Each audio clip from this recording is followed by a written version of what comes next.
Welcome to Solutions with Courtney Anderson. I am Courtney Anderson. Thank you for being part of our community today and being part of the program. This is episode 172. Episode 172. 172 episodes in to our daily audio radio show and audio podcast, Solutions with Courtney Anderson. And this is it. This is also in addition to the exciting milestone of episode 172, which honestly I continue to be humbled and grateful and excited about this show and how well it's been received and the wonderful opportunities it's opened up. So today, episode 172 is also the debut of another one of our series. This is a specific series focused on a defined population. And so our new series debuting with this show is Self-Employment Ecstasy series. Self-Employment Ecstasy series. That's the series. Self-Employment Ecstasy. So what's the population group that this show is dedicated to, is designed to be of service towards? Well, it's the self-employment population. So if you are self-employed, then we know that one of the wonderful delights of being self-employed is that you are often in ecstasy. And so the Self-Employment Ecstasy series is going to address and discuss those issues, concerns, challenges, and of course, obviously solutions that the self-employment population has to face. And I'm super excited about this series. One of the reasons is that from my earliest of my career until I was 40 years old. My goodness gracious, it's difficult even to admit that I ever have been 40 years old, but I have been self-employed.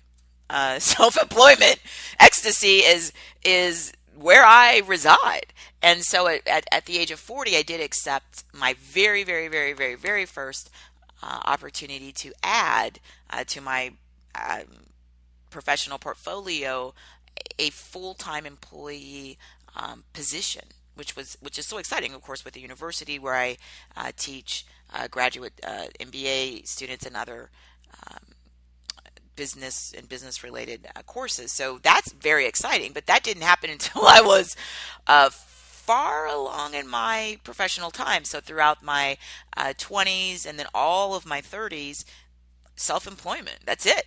That's all I know. And so I certainly think that I'm going to have just a lot of anecdotal experience to share. And I also think that it's going to be a bit of a somewhat unique, I guess, at least that's what the data tells me, experience, because many of the resources that are available that speak to self-employment speak to someone who did the opposite of what I've done. It speak to someone who went into traditional full-time employment and then after a period of time was trying to transition from full-time employment to self-employment, which to me is a totally different, a very different type of situation. So this is a series that I'm individually coming from the perspective of someone who has either been a lifetime of self-employment, that self-employment's all they've known, and not someone who's trying to transition into self-employment. So someone who is in self-employment ecstasy. So this isn't anything about how do I, move from a full-time job or move from a 9 to 5 or all. It's not that. Now we do address some of that in some other shows because of course that's a really common question that people have. But this is a show for people who are in self-employment ecstasy, which of course has been my personal experience. Of course, I continue self-employed with my practices outside of my teaching appointment, my intent, and we never know what happens, but all through my 20s, once I sort of finished school and wasn't sort of working part-time jobs that are minimum wage that I used to allow me to support myself through the time I was in school. So once I finished school and was able to open my businesses that then were able to support me full time, then through the, like I said, the rest of my 20s, my 30s, all of my 30s, of course, I mentioned that at the age of 40, I did accept a full-time teaching appointment, which is the first employment I've ever had, which is super exciting. And then I continue, of course, with all of the other um, practices that I've had all this time. So my law practice, although very scaled back due to just time constraints, and then of course my corporate education and consulting practice. Those are obviously part of what this show and this program, of course, are part of my continued self employment. So it works out that I have this history of self employment, and as I said, I don't know what the future holds. None of us do. That's what makes life so really interesting, right? You just never know. But my intent would be, my expectation would be that I would, until my time is up in this life as I know it, that I'll continue my self-employment. Part of it is because, of course, I have to. People who are faculty members, it's expected that you're conducting consulting and having your own practice that aligns with the content that you teach in your university courses, and of course conducting research and being active in your field as an expert. So I mean, it's all one thing in my mind, but it's a very, apparently, according to the data, it's a minority population experience, and not many people have been in self-employment ecstasy. And as I was looking around and I was getting some of your community member questions and concerns, and I was thinking, well, what can we do to continue to help this show be of service? Where's something where there might be a need that's an unmet need? It was evident to me that we don't have enough dialogue and discussion about people who are in self-employment ecstasy and addressing their specific concerns and issues. And part of it is just because it's a small population, and that's potentially why. So all this is to say, we are launching Self-Employment Ecstasy series with this show. As always, I encourage you to come to CourtneyAnderson.com, where we have our blog. We have all of the audio programs. We also have, if I hope you're aware, we have a video or television show version of this show that we have several episodes that are available and have been available for a while on our website, and then we're going to be launching a new kickoff date for adding a new episode schedule to that program too. So there are many different things that we're providing to you, to our community members around the world, to try to address, again, some of the things that align with my own expertise and experience, and also so many of the things that I think aren't necessarily readily discussed as much as they probably could be. And so CourtneyAnderson.com. This is our Self-Employment Ecstasy series, and this is specifically dealing with a certain topic. What's our topic for the show today, Courtney? I know you're wondering. Well, our topic for the show today is, I have so many ideas that I lose track of time all of the time. What should I do? I have so many ideas that I lose track of time all of the time. What should I do? And this, of course, is something that the self-employed population, our self-employment ecstasy members, definitely deal with. This is one of the most common challenges, and that's why we're tackling it here as we launch this series. And I'm again grateful to you for being part of the show, and also grateful for your continued support. So again, please visit CourtneyAnderson.com, where we have sort of the library of our integrated resources. Wherever you access our show, please make sure that you are leaving ratings or reviews if they're positive and or helpful or constructive on iTunes or Stitcher or anywhere that you're finding our program. And then please, of course, support our show sponsors. You'll see affiliate and advertising sponsors on all of the CourtneyAnderson.com pages, and obviously that's what's allowing us to continue to expand this program, the video program, create new series, add new content, and then of course launch the upcoming webinars and additional material that we have. So please do click on those links on our CourtneyAnderson.com site and support those advertising and affiliate commercial sponsors.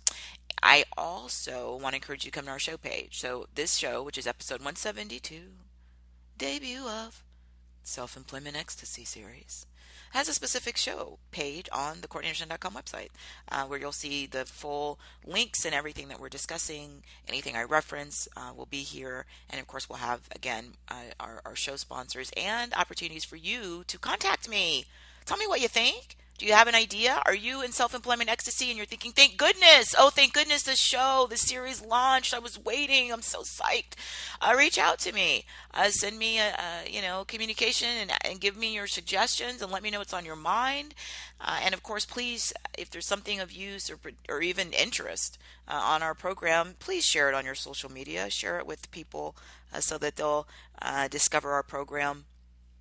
As I said, we are grateful and excited and dedicated, and you made it happen. So thanks for getting us to episode 172. I spent a lot of time here, obviously, on the launch of a new series, talking about what Self-Employment Ecstasy series is all about. You'll see in the show notes, of course, on CourtneyAnderson.com, episode 172. I put some basic definitions, and we do this in a lot of programs because it helps us get a consensus on what exactly are we talking about, what meaning of a word are we using. So you'll see a definition for self-employed. Now this is a dissertation, right? What does it mean, self-employed? And when you go and you start looking for your data, we talk about in so many programs, data is our friend because data helps take us out of our own little world and our own head and our own skewed perspective on life, because we only see what we see and hear what we hear and experience what we experience, and we sort of tend to think that's the norm. And it may be, or it may be, below average or above average. It may be something that everybody does. It may be something that almost nobody does. We don't know without data, because it helps us then better, again, gain perspective on what's happening with us individually as per our larger population as humans. So when you look at data, you're going to see a lot of different debate about how different governments and how different organizations define who is self-employed. Some people will say, well, you're not self-employed if you don't have any employees. Some people will say you're not self-employed if you have a couple of different income sources, and those income sources are on their books counting you as a part-time employee. Some people will say if you're an independent contractor, and there are different tax structures and different jurisdictions, obviously, that are a large driver of these definitions, right? So in the United States, there's a huge difference between if somebody is counted when they're paid.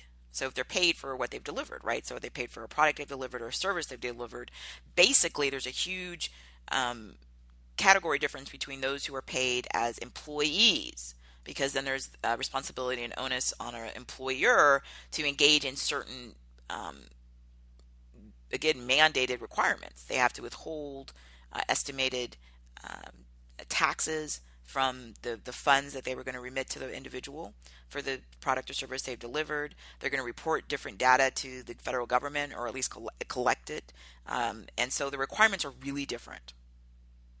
If you're not an employee, if you're a non-employee, which is sort of everything else, and often in the States, in the U.S., you're what they call an independent contractor, which means what it sounds like, you're working for you. And so, you came to this customer and the customer paid you for being a plumber. Let's say you're a plumber and you came to the customer's location of their home or business where there's a plumbing problem, right? So they contacted your business, you show up and you fix the plumbing. And so they're going to give you money for fixing the plumbing. But you're not their employee. You just visited their location because they contacted you and said, we need a plumber. And sure enough, you're a licensed and correctly trained and certified plumber. You show up, you fix the plumbing, they give you money. You're a contractor, so they're going to pay for what you did, right? The service you provided, and you're going to have told them and negotiated ahead of time how you charge. Do you charge just what they, just for making a trip out? Do you charge for time? Do you charge for a certain amount of labor that you have to provide and or parts? I mean, you negotiate that. And so even though that entity is paying you for the fixing the plumbing, you're not their employee. So they're not asking you all these questions at all to report to the government or anything. They're just paying you. They're buying that service. And then you are the one that has to pay or withhold the correct amounts for your taxes on your own. Also, there are different calculations and requirements about different types of federal systems that you would either be exposed to or not exposed to in terms of Social Security. So all of these things are a big deal. Okay. So self-employed in the dictionary, and I went to my Merriam-Webster dictionary. You'll see that on the show page. It says self-employed, earning income directly from one's own business, trade, or profession, rather than as a specified salary or wages from an employer. So I'm going broad in some aspects. Self-employment, my basic question for you, if you're like wondering, am I in self-employment ecstasy? Who is in charge is my question to you. So when you start your day, whenever you wake up, even if it's, I don't care if it's daytime or nighttime, that's irrelevant, but whenever it is you wake up and start to your next time of being awake, who's in charge? If you are thinking, well, yeah, I'm in charge because I'm gonna take a shower and I'm gonna brush my teeth, but then I'm gonna go get on the train or on a bus or my vehicle or bicycle or walk because I got to be at work because my boss, work starts at whatever time and I've got to be there and I got to log in for my shift and I got to wear my uniform and then I'm gonna be there. If you're full time, you're gonna be there for a full amount of time, like all however many hours or whatever. And then if somebody's telling you the majority of the decisions, then I'm going to argue that you're more likely not in self-employment ecstasy. You're just in an ecstasy, but you're in a different type of situation. The self-employment ecstasy population the show is talking to, they're in charge. So they accept or decline opportunities for income. They can't say to you, oh yeah, I make X dollars amount of pay and I'm paid, every month, and my annual salary is such and such, and my employer has these benefits for me and blah, blah, blah, because they don't have that. Now, they may have times where they've structured deals where they're being paid as employees part-time under certain terms. So they're maybe going to complete a certain task or a certain consulting project or a certain teach a class. This is often what you see in the U.S. in higher education. Someone is an adjunct, so they're told, here's a class for X amount of dollars. You can agree to teach this, but this is not continuing employment at all. It's just, a one-off. And sometimes people will adjunct and it goes well, and they say, well, I'll continue doing these adjuncts. But it's not a full-time job. They do not at all have any full-time or even part-time benefits. And there's no continued expectation. It's literally contract to contract. And ideally, my understanding is that those contracts were intended to sort of supplement, that somebody was, a full-time accountant or a full-time medical doctor, and then they would teach a class here or there about, guess what, the things that they did, professionally, right? As just something extra. And yeah, of course, they'd be paid for it, but it wouldn't be anywhere near the pay or the time commitment that they have at their regular, activity as a medical doctor or a CPA or whatever. And so if you're in charge, right? So if you're in that situation doing these contracts, you could say, that one contract, I'm busy, or I'm going on vacation, or I'm taking a nap, I'm not interested, or, I was really stressed the last time I took a contract with those people, and I'm not going to take anymore. So there's not any ongoing expectation or requirement, and nobody's asking questions, right? So you're self-employed, you care. Just like when that plumber comes to my home or business to fix a plumbing issue, I totally care. I don't want them to show up and they say they're the plumber and they're drunk and they're a liar. They're not really a plumber. They're just some scam artist who says they are, but they really don't know anything about plumbing and they can't fix my plumbing. Of course, I care about certain issues, right? Can they deliver the product or service that I've hired them to do? But I'm not sitting there asking them, what do you do full time? When did you wake up? What are you wearing? How long, any of this kind of stuff, anything. We're making a business trade, product or service. They're delivering it, and they're not asking me a lot of questions. Beyond, of course, they have their own issues, right? They want to make sure that I have the ability to pay and compensate appropriately, that this is a legitimate, I'm not a scam, that I'm luring them somewhere, on false pretense, and I don't even really have a plumbing problem, or that they don't have some sort of safety issue. We're all making decisions, but it's very different from employment. Beyond the fact that the plumber fixed my plumbing, I'm not thinking about or worried about or calling or inquiring anything else. Where are you going after this? What time are you going to take break? What are you doing tomorrow? When are you, getting up? Are you going to leave here and take a nap? Are you leaving here and going back to your office? None of that's my business. It's a totally different relationship from this employment situation. And so you need to ask yourself, who's in charge? And there are all different, as many different people as there are different types of self-employment. So some people self-employment is, of course, I'm self-employed. I own my own company, my own business. I have, I'm a plumber, but it's my plumbing business. I've owned this, and I've got 5 other employees, and of course I'm self-employed. I'm employed by my own company that I own. And that is a very common situation. But the person, of course, may be getting a paycheck, but they're also the owner of the organization. So they're probably going to have to, at some point, well, they will have to, if they're the owner, have to report that extra ownership asset and or revenue and or profit. So that's going to be taxed differently. It's going to be addressed differently. So my argument simply is who's in charge. And of course, if you own the business, then even though, yeah, you were like, oh, I have to go, deal with that customer, and I'm waking up because, that company, that I own has made a booking. Yeah, but you own the company. To be really honest, even though you may be an employee of the company that you own on the books, you own it. So you could just shut it down at any time or quit or walk away or whatever. Like, it's your company. And all the policies and the rules about what time to show up and what to wear and what to say to the customer, and how to handle the payments and the marketing and all of that, you either totally decide or you're one of the people that decides because you own it. So yeah, there's policies and who's in charge, but you're the one that set the rule. Now, it may be your own rule, which is a totally different situation from somebody who works for an organization where they didn't set the rule and they're not in charge. And they have literally no control unilaterally or even at all to impact what are we going to do. All they're going to do is follow what they're told to do. So it's completely different in terms of your options, your autonomy, and your outcome. So that definition I'm going with is you're getting money, income, and it's from your business. You own it, or it's your trade. You're an accountant, maybe you're a plumber, and it's not your business, but you just went out to different plumbing places and said, look, I'm a plumber. Here's my, certification, and I'm trained, and I'm excellent in what I do, and I'll go, so if you have any extra work and that you're looking for a plumber, here's my information, and I'll set up a contract of a deal with you that I'll go out and service some of your customers, even, as an independent plumber. People do that all the time, right? And they do it in all types of professions. So that's your trade or your profession. So like I mentioned earlier, you're a medical doctor, okay? And you have your own medical practice. You're a dentist, you're a veterinarian, you're a lawyer, you're a psychologist, you're a hairdresser, you're a barber, you're a janitor. I can give you all kind of things, okay? And it's your thing. So you're who's in charge at some level? You're in charge at some level. And you may be the only one in charge. And this is very different from you're not in charge. Somebody else is in charge.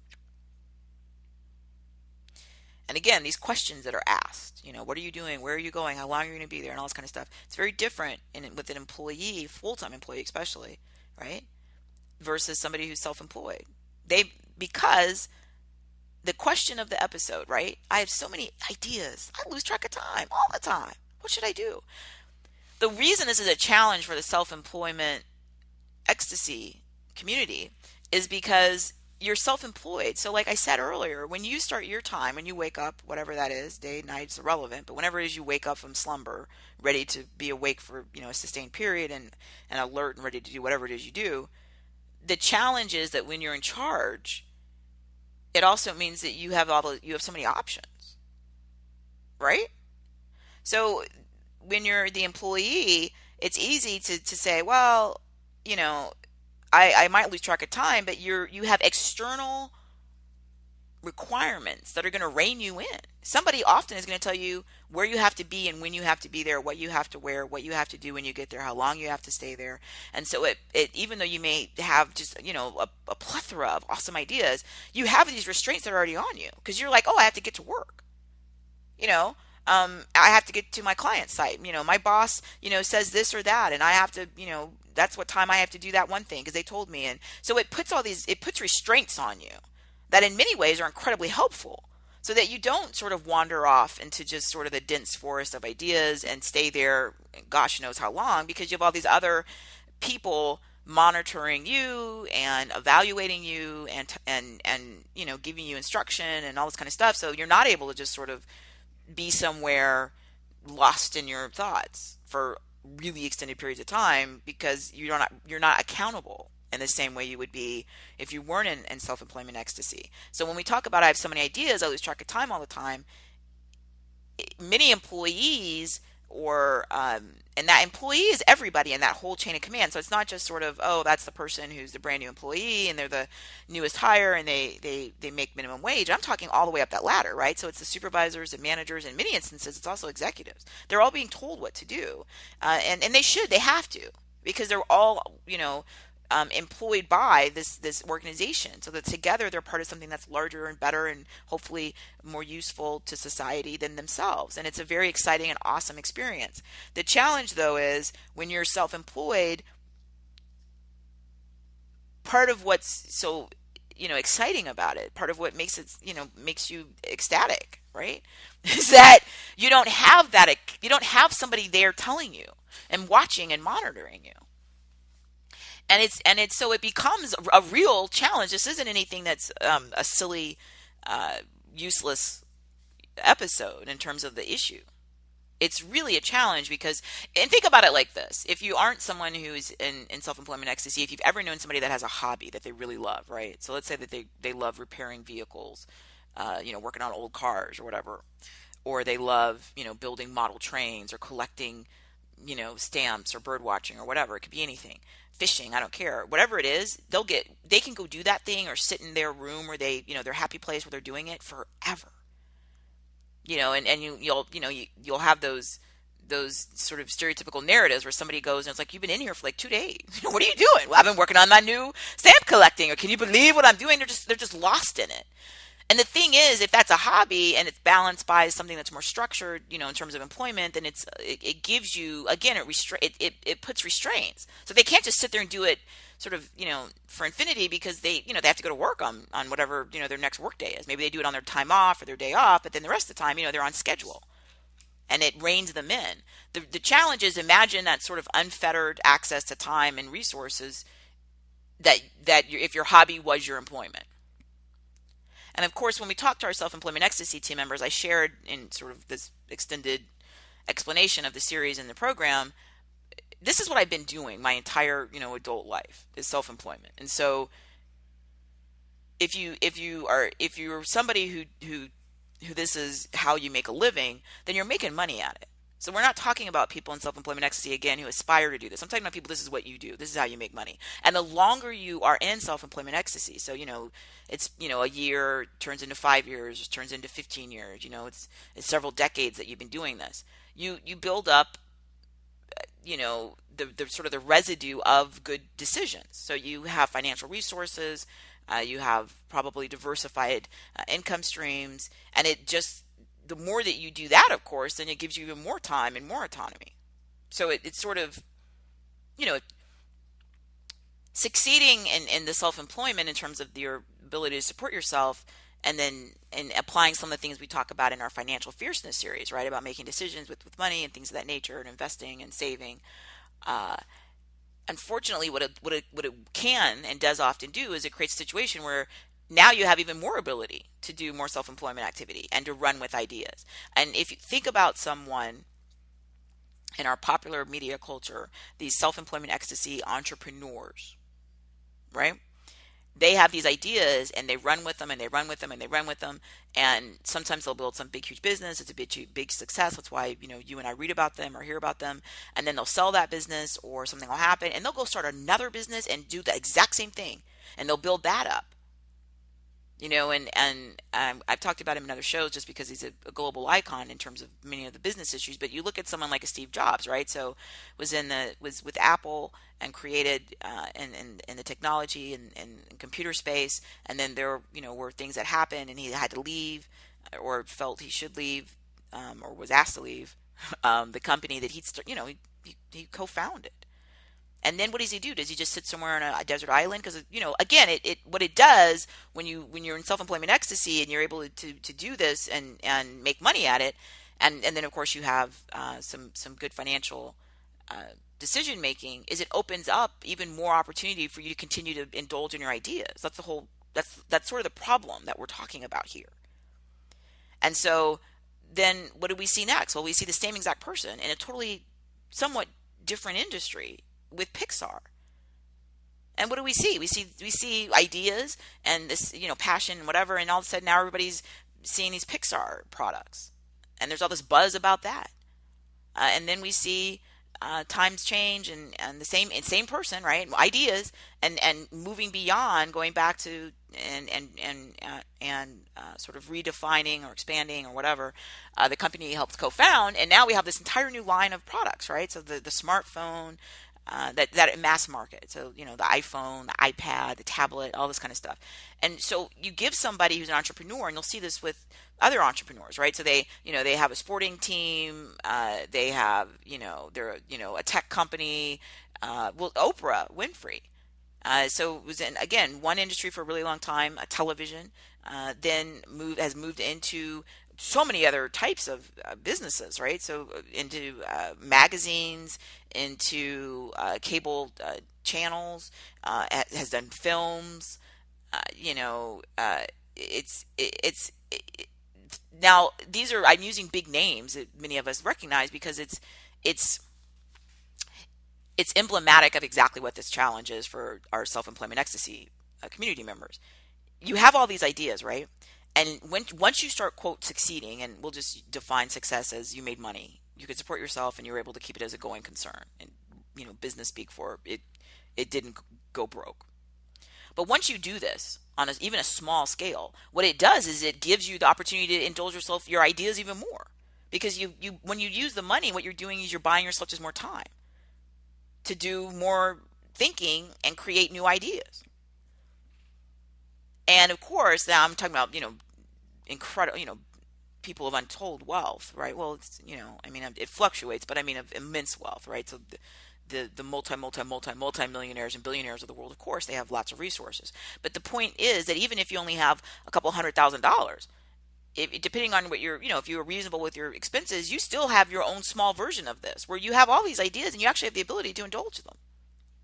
And especially in organizations, right, where we talk to employees, there's this idea of flow, and it's really important, buzzword in business, and it actually is a very important idea, and the idea that what you sort of, one of the heights of what you're dreaming of and reaching for in terms of your business is for your employees to be and get to this sort of state of flow where they're so caught up in the work and the ideas that they lose track of, they're not sitting there watching the clock hands go by, or counting down, thinking, oh, it's only 27 more minutes to my break and I get to go to my break, I can't wait, I just want to get to break. They're not doing that. Instead, they're sort of in this rapturous place where they're thinking and they're working and they're dreaming and they're serving your customers, or they're working with internal vendors or whatever. Like, they're working and they lose track of it. They're in the flow.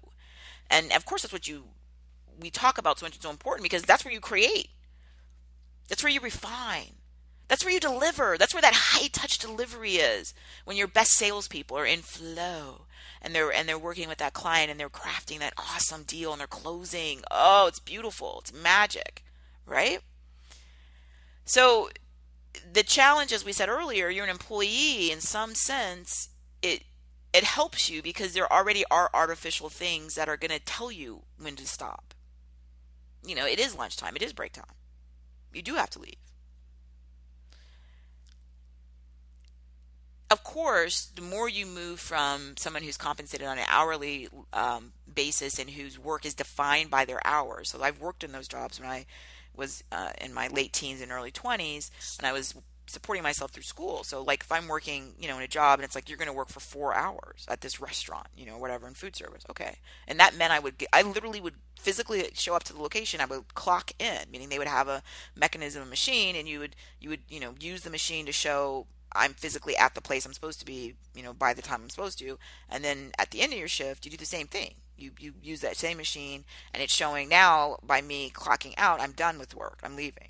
So I don't care if you were in flow or not. When your time is up, go. Because they don't pay you beyond that. So you have to leave. Your job is done. You were paid for a certain amount of time. Now, it's different when you move in the States, and in many other countries, they have different employees paid on many different settings. So some workers are not paid by hour. They're just paid for their delivery of their service or products. And so you'll certainly see that more when you move into managers and supervisors. So they don't clock in and clock out. They physically don't do it. And their pay is the same. So it doesn't matter if they worked more or less whatever one day, because their paycheck that they've negotiated as an employee is always going to be the same. until they get a new pay raise or whatever. So they don't get quote overtime. So if you have somebody who's an hourly worker, then if you want them to work more, you have to pay them extra. And in many instances, depending on the cumulative amount of hours they've worked in a certain time period, it'll trigger having to pay them extra, a higher rate if you want them to work more during a certain defined period of time. When you get this other category of employees, then they don't clock in or clock out ever. So it really is irrelevant how many hours they work. And that is where you can have an employee who has one of those jobs and they're saying, well, I was at work, I didn't leave at all, right? I just worked all day and worked all night and I work, and I slept there and I kept on working or whatever.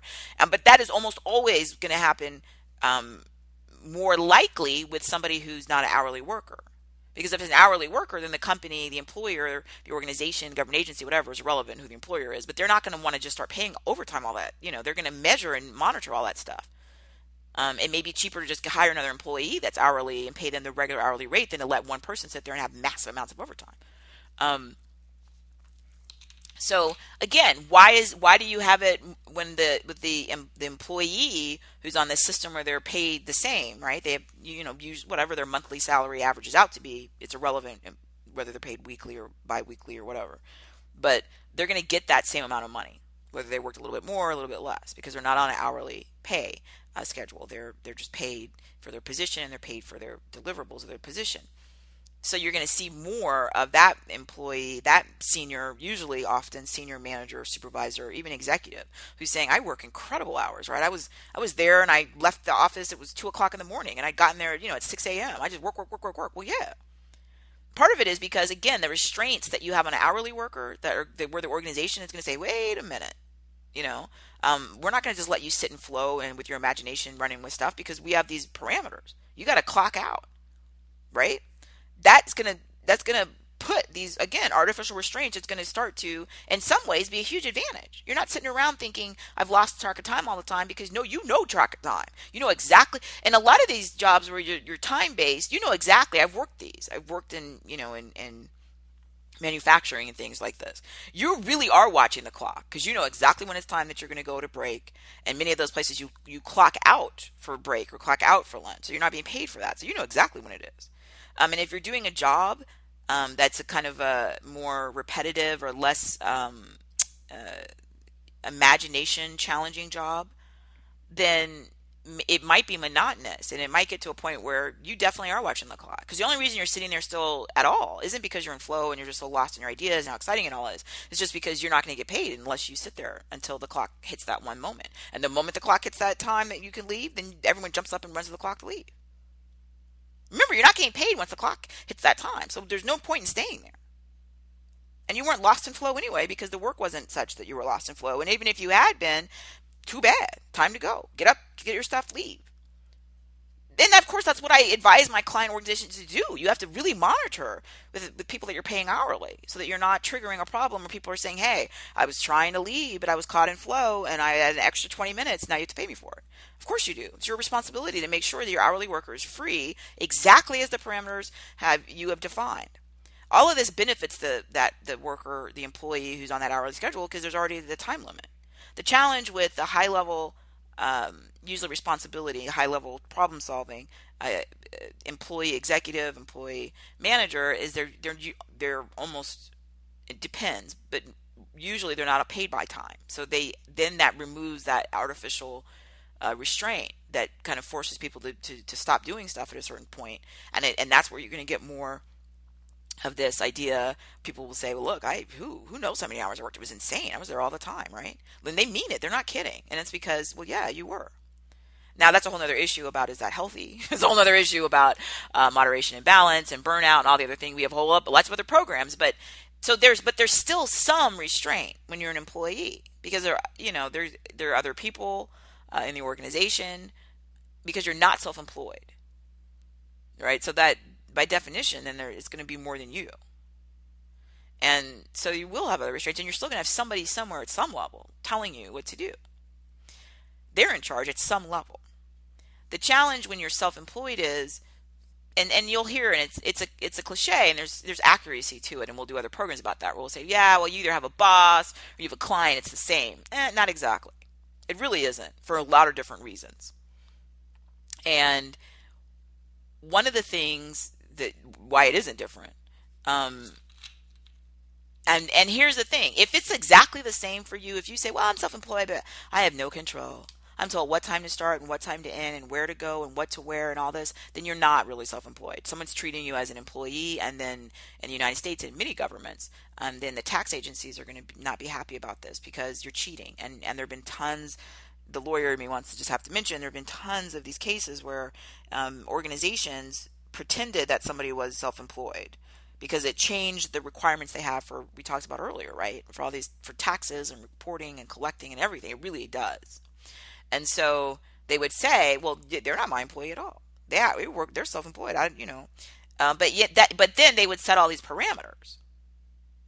And in many instances, in these legal cases, they would take the person who they claim was self-employed for what they were telling the government in terms of taxes and other requirements that you have to do for employees. Employees cost more money for organizations, right? Because you have more requirements, you have more time, you have more, all of these different laws kick in many countries, about safety and retirement and welfare options, and if they're unemployed. I mean, there's so much that kicks in with employees that doesn't apply at all with independent, self-employed people. But you have these cases where an organization, an employer will have, two people, and they sit next to each other in the same office, and they're both in cubicles, and they wear the same outfits, and they do the same work. But the employer would try to say in court, but they're, one's an employee, and, so we're doing all we're supposed to with all the rules and regulation and whatever. But the other one that's sitting right next to them that's doing the exact same thing is not an employee at all. It's a totally different situation. That person, we have, some constructed deal with their they're self-employed. But here's what the problem is, and this is what tends to happen in court. From the U.S. perspective, when I teach this, I always say to people, if it looks like a duck, and it quacks like a duck, it's a duck. And what that's sort of my distilling these cases down, and what the courts have tended to say is, hey, come on. You've treated that person just like the employee. You've given them the same requirements on time and location and deliverables and how they do it and everything. And now you're sitting there trying to tell us that you have paperwork that shows that one is an employee and one isn't. But I'm telling you, the government often says that I don't care what your paperwork says, this is what your behavior was. So you treated them like an employee, and guess what you converted them into? An employee. So now you're responsible for all this other tax stuff you didn't do and all the other benefits and whatever, and there's also some sort of penalty, right? They call that misclassification. We have other programs. Like I said, I've done corporate training and education programs on this for 15, 16, 17 years. So we'll put more of these online and do more for people who are really interested, but I have to mention this because it comes up all the time. If someone's treating you like that and you're like, oh, but I'm self-employed, then no, you're not, because they're in charge. They control the means and the method of the job.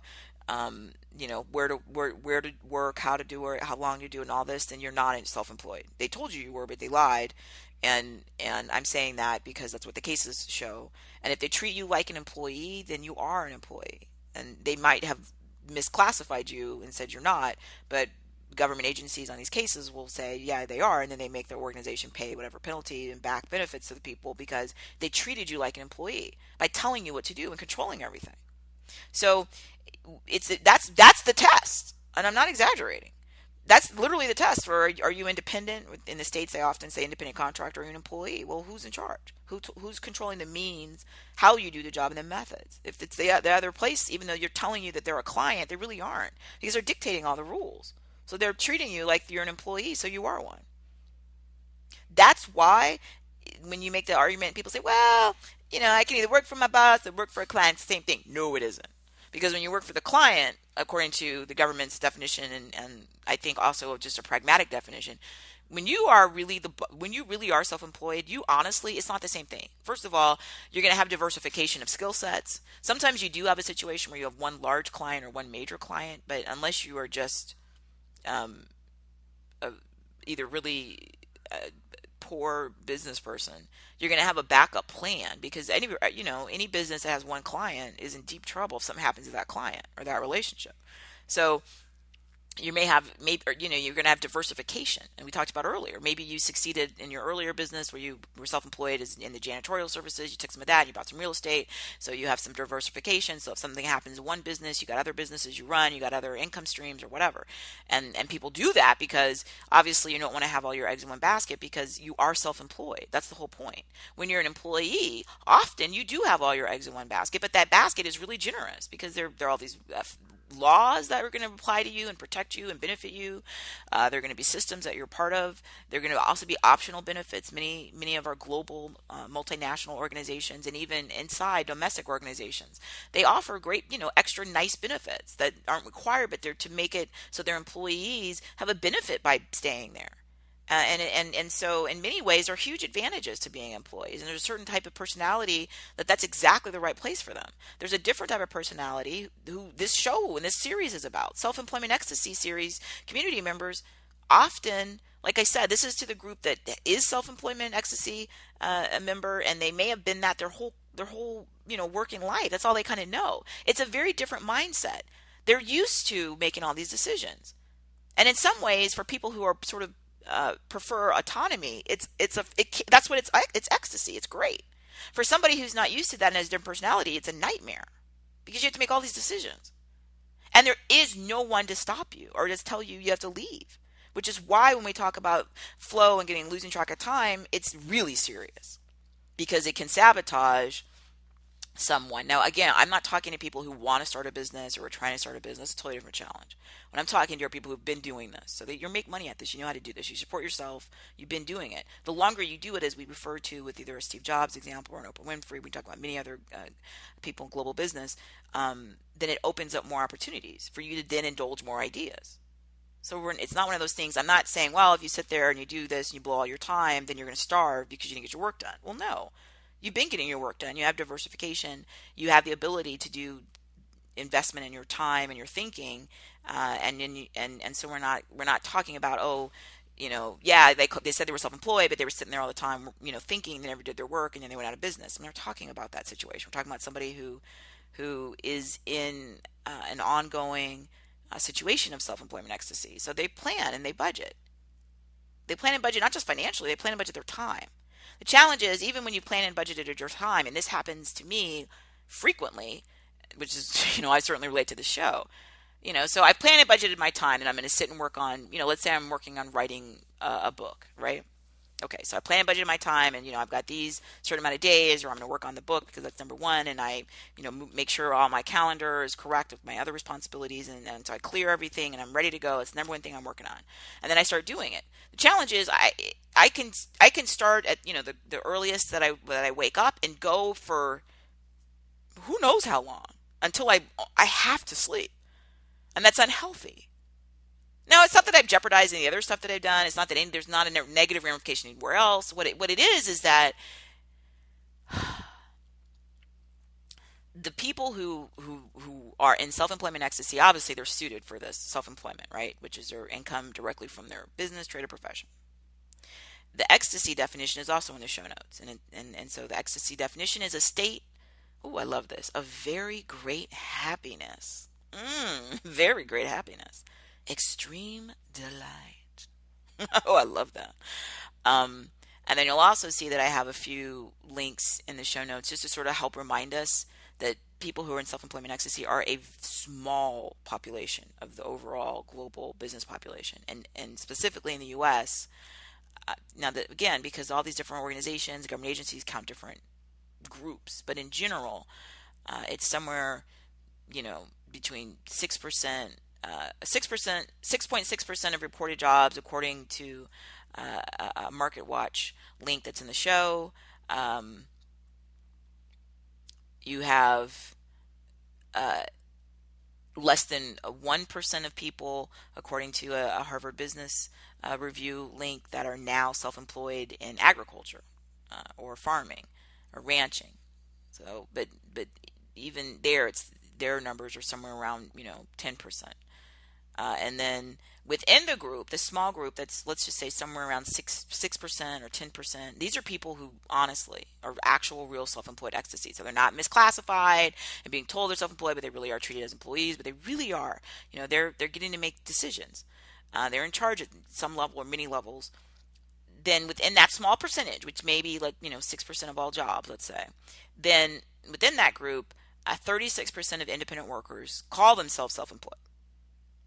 13% say that they call themselves business owners, and 4% call themselves freelancers. Okay, so there's, again, as many different people that exist, or as many different ways you can set up your own self-employment. The challenge, of course, is because it's your own thing. You set it up. So if you want to call yourself a freelancer, call yourself a freelancer. If you want to call yourself a business owner, call yourself a business owner. And I get the question all the time, can I be a business owner without employees? Yes. In fact, we have other programs that talk about the self-employed people with no employees who, earn over, they're millionaires. You can do that, and there's so many different ways to structure this, right? I can be the plumber and I just sort of freelance or, put my services out there, and then different, companies hire me, and sometimes customers hire me directly, whatever. I can be a plumber and I create my own plumbing company so that I have infrastructure and I have other employees and maybe other plumbers too, and fine. And I'm still self-employed. You can set it up any way you want to set it up. That's the beauty of it. That's also the agony of it for people who are trying to step into this, who are overwhelmed by the amount of decisions that have to be made, and that there's nobody else there to tell you what to do. So, as I was saying, that when you talk about losing track of time all the time, when you don't have anything else to come and stop it, it can become really destructive and unhealthy. What should I do is a question in the series. You have to have your schedule. So, one of the things that I love, and there's so many different resources, and I'll put some links where you can go read about people who are, like artists or writers, historical figures usually, and sort of read their daily schedule, right? So and so famous artist or painter or novelist or poet or whatever, or would take a would wake up at a certain time, work for a certain amount of hours, go back to sleep and take a nap for a certain amount of hours, and then they would go outside and walk around for a certain amount of time. You'll see that people set their own schedules, and they set their own ways to sort of define what works for them. You and I in self-employment ecstasy must do this. This is not optional, because the challenge is, if you don't define it and force yourself, what you're going to do is make an artificial clock, just like if you were working hourly as an employee. So, right, we talked about earlier, the employee clocks in and clock out. Okay, you're not doing that necessarily, although some people actually go that far, where they really do track all the time, and we'll talk about that in other programs. But you need to make your own imaginary, but everything's imaginary when you're self-employed, but you need to make your own policy that you adhere to, that says this is when I'm going to take my break, this is when I'm going to eat my meal, this is when I'm going to however it is, walk my dog, or go see my kids at the park or whatever. Like, it's your life, so create it and then stick with it, and do not deviate. You must treat your artificial schedule as if you are an employee working hourly, and you're going to be terminated, and your life with that business will be over if you don't adhere to that clock. You can't ignore the clock. You must leave when your time is up, because remember, then you would trigger overtime and penalties and all this kind of stuff potentially for your employer, and that's not happening. You're not going to do that. And it's the same thing with your self-employment. It is much more difficult in some ways for the self-employee community member, because this is your zone. You're in the zone. You're feeling it. It's great. It's awesome. But before you realize it, the time really has gone. You've lost days or weeks or months or years or whatever. You must artificially make your own schedule, and then you must adhere to it. And it's going to give you those moments of conflict where you're going to get mad and say, well, okay, so for me, often what I'll do is I'll have these really set times at 10 a.m., 2 p.m., and 6 p.m. Those are on my self-employment schedule. Obviously, when I'm in a course that I'm teaching as an employee, I have a very, I have whatever schedule to meet my obligations as an employee. We're not discussing that in this series. I'm talking about my history of and current remaining practice of that time I'm spending as a self-employed ecstasy member. What I do, what works for me is I have a certain ritual when I wake up, right? In terms of how I start my day, spending time, outdoors, my exercise, what I eat and what I drink and all this kind of stuff. And I have a certain pacing for that. And then I force the 10 a.m. break, the 2 p.m. break, and the 6 p.m. Now, 6 p.m., I often that's it. That's it for the day. So if I've started at, 5 a.m. and it's 6 p.m., that's a reasonably long day. Now, sometimes I'll take 6 p.m. if I'm under something that I just have to get done in my own deadline. Then I'll say, okay, then that's your break for another meal and another certain amount of relaxation time. And then my hard break is at 10 p.m. Like, that's it. We're done. I have to, because it throws everything else off, right? And again, look through some of the links, and there's these articles are really fun when you look, oh, how did, you know, whoever famous historical person, schedule their day, and they're fun because because these people were self-employed in most instances, and so you see the creativity. So what works for you? Are you a morning person or are you an evening person? Do you need to be outdoors a lot? Do you need to be indoors? Do you need to be around a lot of other people? Do you need to be alone? Like, this is all what self-employed people do, but you need to get a time. And even though it's going to be, every time we have to step out of that situation where you're in the zone, you have so many ideas, and you're working, you're in the, you're in the flow. You hate to stop it, but you have to, for your own health, for balance, right? For the other people and entities in your life that are important, and for you, because you can burn out. And the challenge is, the less you have somebody there to tell you stop, and the less you have somebody there to monitor you, then the higher the likelihood is that you'll just sit there and just do it and do it and do it and do it, and you will suffer burnout. And then what would be the point? Then our self-employment ecstasy, which was designed to give us, for people who this is the right situation for, these wonderful, literally great, very great happiness, extreme delight, right? The whole thing fails if we have our physical health, our emotional health, our mental health gets to a point it's so deteriorated. If we ruin relationships with other people, and if our pet fish are starving to death because we're not feeding them. I mean, it sounds funny, but it isn't. It's not a joke at all. It's not. And people do this because it's a hard thing to share with people. And especially, remember, we're talking population people with this, it's already succeeding. I'm not talking about population people who are trying to start something or who dream of it. They've never done it. I'm not talking about that. I'm talking about people who are in self-employment ecstasy. So they've been doing it, and it's worked. It's working. They support themselves. Maybe they support other people, family, friends, loved ones, communities, charities. So because of that, quote, success, people then there's not even any question of whatever their method is, it works. So people, what can anyone say? And what I'm saying to you as a self-employment ecstasy community member is, I am begging you to take this very seriously. We must restrain ourselves. We must come up with whatever works for you. You got to adhere to it. And yeah, you're going to be grumpy when, I don't want to stop now. You have to, because that's the deal you made with yourself. This is your break time. This is your time to go spend with your cat. This is your time to go do your volunteer work. This is the time to go be with your spouse. This is the time. You said this, and you're going to stick to it, because if you don't, then you'll just keep going.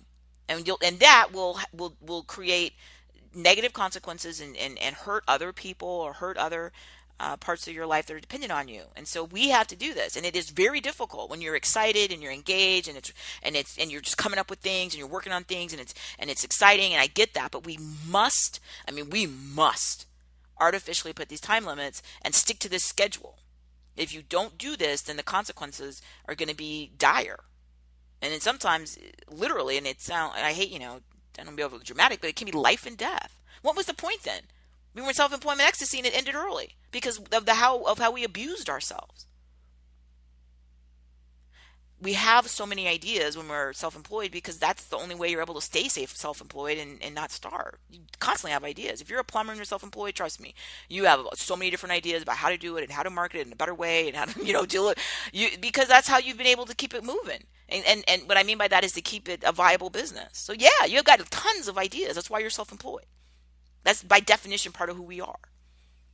Yeah, we lose track of time all the time, because the more that we do this, the longer we've done this, and the more we afford ourselves the ability to set up our schedule, which is a wonderful privilege in many ways.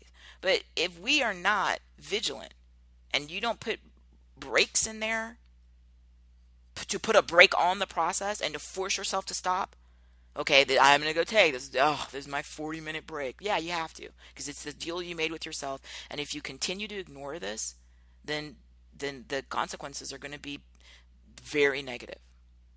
You're hurting yourself, and you're hurting people who care about you, and you're hurting your clients, and you're hurting your ideas even, because you're not going to be able to get them all out when you get yourself in a situation where you're in diminished capacity. Lack of sleep, physical ailments, lack of taking care of yourself. You must stick to your schedule. So the first thing I'm going to ask you to do, make the schedule. And the second thing is, you must stick to it. Now, I know the problem is at any time you could claim you're changing it, and then you'll do that every day and say, well, I change it every day. Well, no.